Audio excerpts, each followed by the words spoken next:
안녕하세요. 새벽의 축구 전문가 페누입니다. 오늘은 바르셀로나의 새로운 감독으로 부임한 키케 세티엔 감독이 어떤 전술을 사용하는지 알아보려고 하는데요. 먼저 세티엔 감독은 라스팔마스와 베티스에서 높은 볼 점유율로 인상 깊은 경기력을 보여줬던 감독입니다. 통계적으로만 봐도 라스팔마스에서 2시즌 그리고 베티스에서 2시즌 동안 세티엔 감독은 볼 점유율과 패스 횟수에 있어서 리그 최상위권의 기록을 보여줬습니다. 라스팔마스와 베티스처럼 전력이 그다지 강하지 않은 팀으로도 경기를 주도하는 모습을 보여줬다는 것이 세티엔 감독의 가장 큰 매력이라고 할 수 있는데요. 특히 지난 시즌에는 베티스를 이끌고 라리가의 최상위권 팀이라고 할 수 있는 바르셀로나, 레알 마드리드, 아틀레티코 마드리드와 6경기를 치렀는데 바르셀로나와의 한 경기를 제외하면 모든 경기에서 볼 점유율을 압도하는 경기를 펼쳤습니다. 그리고 베티스는 지난 시즌 라리가에서 바르셀로나, 레알 마드리드, 아틀레티코 마드리드 이 세 팀에게 모두 승리를 챙긴 유일한 팀이었는데요. 이처럼 경기를 주도하면서도 강팀과의 경기에서 좋은 성적을 거뒀던 만큼 세티엔 감독의 축구는 많은 관심을 받을 수밖에 없었습니다. 여기서 세티엔 감독의 전술을 살펴보면 세티엔은 라스팔마스에서 주로 4-3-3 혹은 4-2-3-1 전형을 사용했고 베티스에서는 초기에 4-3-3 혹은 4-2-3-1 전형을 사용하다가 시간이 지나면서 3백을 기반으로 3-4-1-2 혹은 3-5-2와 같은 전형을 사용했습니다.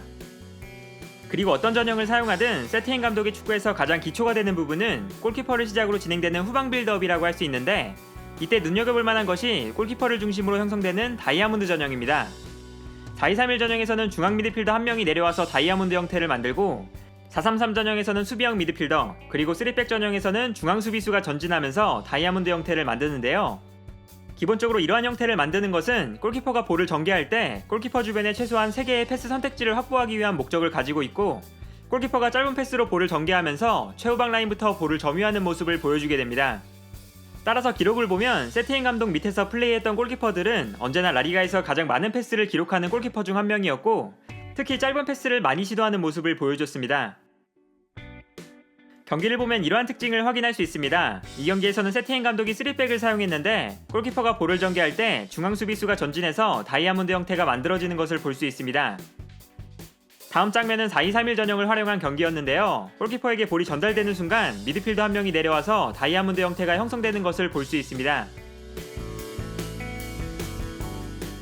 이때 재미있는 것은 후방에서 볼을 전개할 때 좌우 측면 수비수와 중앙 미드필더가 움직이면서 다이아몬드 형태를 연속적으로 만들어낸다는 것입니다. 그리고 이처럼 다이아몬드 형태를 만드는 것이 중요한 이유는 다이아몬드 형태가 볼을 전진시키는 데 유리한 전형이기 때문입니다. 기본적으로 다이아몬드 형태는 볼을 전개할 때 몸의 방향과 시야가 전방을 바라볼 수 있다는 장점을 가지고 있는데요. 따라서 앞선에 위치한 선수의 움직임을 확인한 상태에서 볼을 받을 수가 있고 좀 더 편안하게 전방으로 볼을 전달할 수가 있습니다. 4명의 선수가 사각형 형태로 서 있는 모습과 비교해보면 이러한 특징을 확인할 수 있는데 사각형 형태에서는 앞쪽에 있는 선수들이 볼을 받을 때 등을 돌리고 있기 때문에 다이아몬드 형태보다 볼을 전진시키는 데 어려움이 있을 수밖에 없는 것입니다. 또한 다이아몬드 전형은 가운데 위치한 2명의 선수를 전진시킬 수 있다는 장점을 가지고 있습니다. 꼭지점에 위치한 선수가 볼을 잡을 때 앞서 살펴봤던 것처럼 오른쪽 혹은 왼쪽을 향해서 몸이 열려있기 때문에 중앙에 있는 선수의 움직임을 확인할 수가 있고 선수가 앞으로 전진할 때 볼을 수월하게 건네줄 수 있는 것인데요.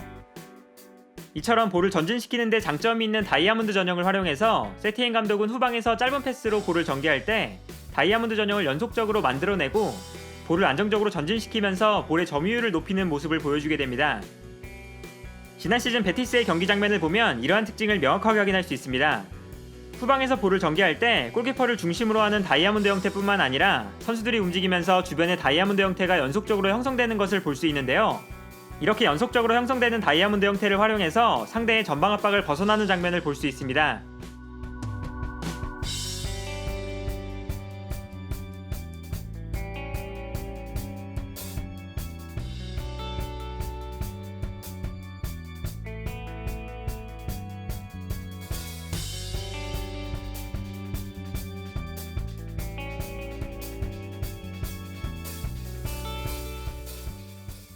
그리고 상대팀이 후방 빌드업을 차단하기 위해서 강한 전방 압박을 시도했을 때는 골키퍼의 롱패스를 활용해서 순간적으로 압박을 벗어날 때도 있었습니다.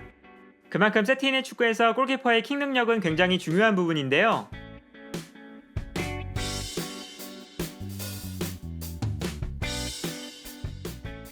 한편 볼이 최후방 라인을 벗어나서 상대방 진영으로 전진하기 시작하면 세티엔 감독은 2명의 중앙 수비수를 적극적으로 활용해서 볼을 전개하는 모습을 보여주게 됩니다. 먼저 최후방에서 다이아몬드 형태의 꼭지점 역할을 하던 선수가 볼이 전개되면 수비 라인으로 내려오면서 3백을 만들고, 동시에 좌우 측면 수비수들이 높게 올라가면서 흔히 라볼피아나라고 불리는 전형을 만들게 되는데요. 세티엔 감독이 베티스에서 3백을 사용했던 이유도 이 라볼피아나 전형을 좀 더 수월하게 사용하기 위한 선택이라고 할 수 있습니다.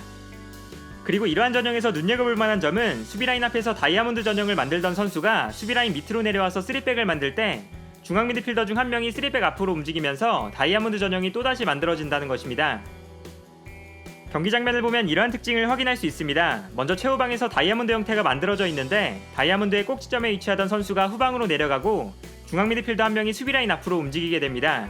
따라서 3백 앞에 한 명의 선수가 위치한 전형이 만들어지게 되는데요. 결과적으로 세티엔 감독의 축구를 보면 언제나 볼을 전개할 때 수비라인에서 다이아몬드 전형이 만들어지는 것을 볼 수 있습니다. 그리고 이때 세티엔 감독은 다이아몬드 전형을 활용해서 중앙 수비수들을 적극적으로 전진시키는 모습을 보여주게 됩니다. 앞서 살펴본 것처럼 다이아몬드 전형은 중앙에 위치한 2명의 선수를 전진시키는 데 유리한 구조를 가지고 있는데, 이러한 장점을 활용해서 중앙 수비수들을 높게 전진시키는 것인데요. 경기를 보면 이러한 모습을 확인할 수 있습니다.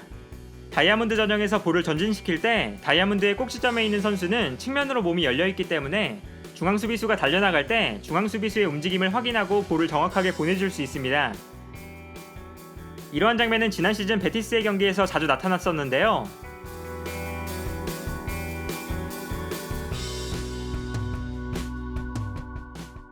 이렇게 중앙 수비수들이 볼을 가지고 전진해줬을 때 얻을 수 있는 장점은 공격수들이 볼을 받으러 내려오지 않아도 된다는 것입니다. 그만큼 전방에 많은 공격 숫자를 배치시킬 수가 있고, 공격수들은 골문과 가까운 거리에서 볼을 받기 때문에 좀 더 위협적인 플레이를 자주 보여줄 수 있는데요. 따라서 지난 시즌 베티스의 경기를 보면 중앙 수비수가 높은 위치까지 올라가서 볼을 전개하는 모습을 자주 볼 수 있었습니다.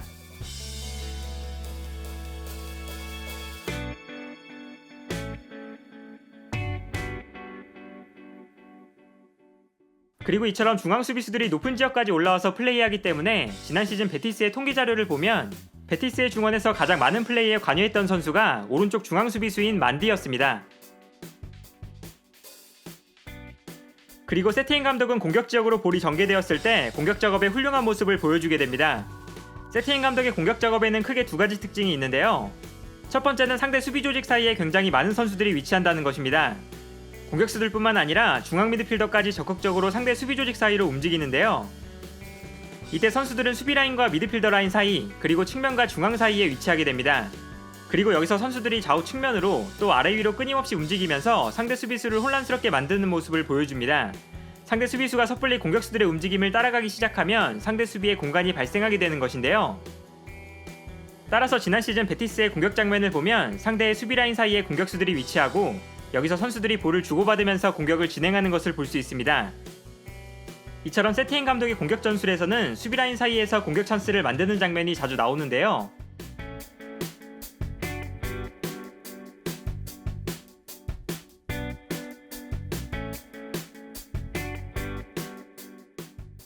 또한 세티엔 감독의 공격 전술에서 인상적인 두 번째 포인트는 측면을 넓게 사용한다는 것입니다. 공격을 진행하는 과정에서 전진했던 좌우 풀백들을 활용해서 좌우 측면으로 볼을 전개하는데요. 좌우 측면을 넓게 활용하는 과정을 통해서 상대 수비를 좌우로 분산시키는 모습을 보여주고 있습니다. 특히 한쪽 측면에서 볼을 전개할 때 중앙 수비수와 풀백, 공격수와 중앙 미드필더까지 많은 선수들이 플레이에 관여하면서 짧은 패스를 주고받는 경우가 많은데, 이때 상대 수비수들이 한쪽 측면으로 쏠리게 되면 재빠르게 반대편 측면으로 볼을 전환하는 모습을 볼 수 있습니다. 이 장면을 보면 베티스가 왼쪽 측면에서 공격을 전개하고 있는데 상대 수비가 측면으로 쏠리는 순간 반대편 측면으로 달려나가는 풀백에게 볼을 보내주는 것을 확인할 수 있습니다.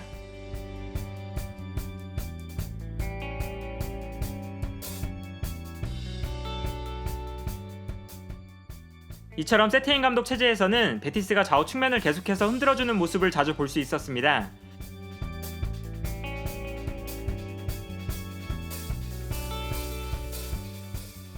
그리고 측면을 공략할 때 상대 수비가 측면으로 끌려나가면 상대 수비의 공간이 발생하면서 베티스가 공격 찬스를 맞이했는데요. 그리고 이렇게 좌우 측면을 넓게 활용하는 과정에서 지켜볼 만한 포인트는 중앙 수비수들의 롱패스입니다. 중앙 수비수가 볼을 몰고 올라왔을 때 중앙 수비수는 반대편 측면을 넓게 바라볼 수 있는 위치에 있기 때문에 공격을 전개하는 상황에서 반대편 측면으로 볼을 전환하는 모습을 자주 보여주는데요.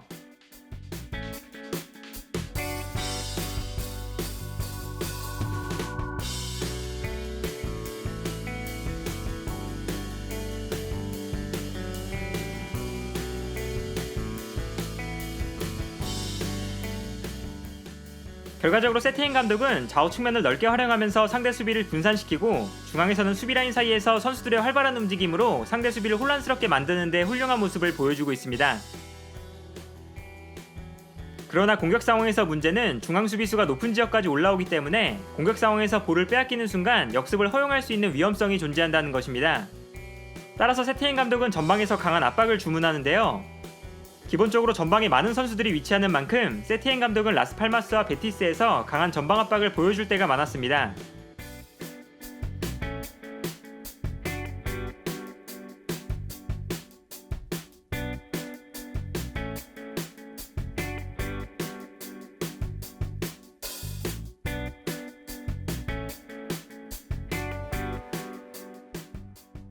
다만 압박이 통하지 않았을 때 곧바로 역습을 허용하는 모습도 보여줬는데요. 이것은 기동력이 크게 떨어지면서 전방 압박에 많은 문제를 가지고 있는 바르셀로나에서도 세티엔 감독이 풀어나가야 할 문제가 아닐까 합니다. 또한 라스팔마스와 베티스에서는 후방에서 짧은 패스로 볼을 전개하다가 치명적인 실수를 범하는 장면이 자주 나오기도 했습니다. 아무래도 라스팔마스나 베티스가 기술적으로 완벽한 팀이 아니기 때문에 짧은 패스로 경기를 풀어나가는 과정에서 발생할 수밖에 없는 단점이었는데요. 그러나 이러한 문제는 기술적으로 뛰어난 선수들이 모여있는 바르셀로나에서 개선될 가능성이 높다고 할 수 있습니다. 이처럼 세티엔의 축구는 볼을 점유하는 데 훌륭한 모습을 보여주지만 분명 수비적으로는 다소 위험성을 가지고 있고 라스팔마스와 베티스에서도 실점이 많은 편에 속했기 때문에 바르셀로나에서 수비적으로 어느 정도의 안정감을 가져갈 수 있느냐가 세티엔 감독의 성공에 큰 영향을 미치지 않을까 합니다.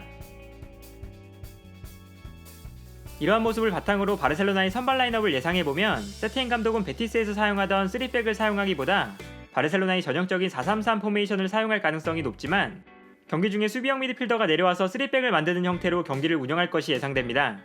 특히 부스케츠가 3백의 중앙에서 안정적으로 볼을 소유하고 전개하는 역할을 가장 잘하는 선수이기 때문에 부스케츠를 활용해서 3백을 만들고 그 위에 아르투르나 더용이 움직여서 다이아몬드 형태가 형성될 텐데요. 그러나 이때 조금 더 창의성을 발휘해보면 수비형 미드필더 자리에 부스케츠가 아니라 더용이 배치되면서 더용이 3백의 중앙이 아니라 왼쪽으로 내려가는 것도 생각해볼 수 있습니다. 세티엔 감독이 베티스 시절처럼 중앙 수비수를 높게 전진시킨다고 가정했을 때 더용이 아약스에서 좋은 활약을 보여줬던 역할이 바로 수비형 미드필더로 출전하면서 3백의 왼쪽으로 움직이는 역할이었기 때문입니다. 더용은 3백의 왼쪽에 위치했을 때 볼을 높은 지역까지 몰고 올라가서 동료 선수들과 볼을 주고받는 움직임으로 상대 수비를 무너뜨리는 데 훌륭한 모습을 보여줬었는데요. 따라서 세티엔 감독이 더용을 3백의 왼쪽 지역으로 이동시킬 가능성도 충분히 존재한다고 할 수 있습니다. 한편 좌우 풀백 자리도 주목해봐야 하는 위치입니다. 좌우 풀백이 높은 지역까지 올라가서 측면 공간을 적극적으로 활용하는 것이 중요하기 때문에 풀백은 공격과 수비를 부지런히 오갈 수 있어야 하고 특히 측면에서 직선적인 돌파를 보여줄 수 있는 선수가 필요합니다. 따라서 중앙으로 움직이는 데 장점이 있는 세르지보다 세메두가 오른쪽 풀백 자리에서 선호될 가능성이 크고 왼쪽에는 알바가 있지만 피르포가 지난 시즌 베티스에서 세티엔의 전술의 핵심적인 역할을 맡았던 경험이 있기 때문에 피르포가 적극적으로 활용될 가능성도 충분히 존재한다고 할 수 있습니다. 그리고 최전방 공격수 자리에는 수아레즈가 부상으로 사실상 이번 시즌 남은 경기를 뛸 수 없는 상황이기 때문에 덴벨레가 부상에서 복귀하게 되면 덴벨레, 그리즈만, 메시가 3톱을 형성한 상태에서 안수파티와 페레즈가 로테이션 자원으로 활용될 텐데요. 여기서 그리즈만이 중앙에 배치되느냐 아니면 메시의 부족한 측면 수비력을 생각해서 그리즈만을 측면에 배치하고 메시가 중앙에 출전하느냐가 공격 라인의 유일한 변수라고 할 수 있습니다. 오늘은 이처럼 바르셀로나의 감독으로 부임한 세티엔의 전술에 대해 살펴봤는데요. 세티엔 감독이 바르셀로나 축구의 핵심이라고 할 수 있는 크루이프즘에서 자신의 축구 철학을 발전시켰다고 인터뷰했던 것처럼 세티엔 감독은 점유율을 바탕으로 하는 바르셀로나의 축구에 굉장히 어울리는 감독처럼 보입니다. 과연 세티엔 감독이 바르셀로나가 잃어버렸던 패스 축구를 다시 부활시킬 수 있을지 이번 시즌 바르셀로나의 남은 경기를 기대해봐도 좋지 않을까 합니다. 오늘 영상은 여기까지고요. 시청해주셔서 감사합니다.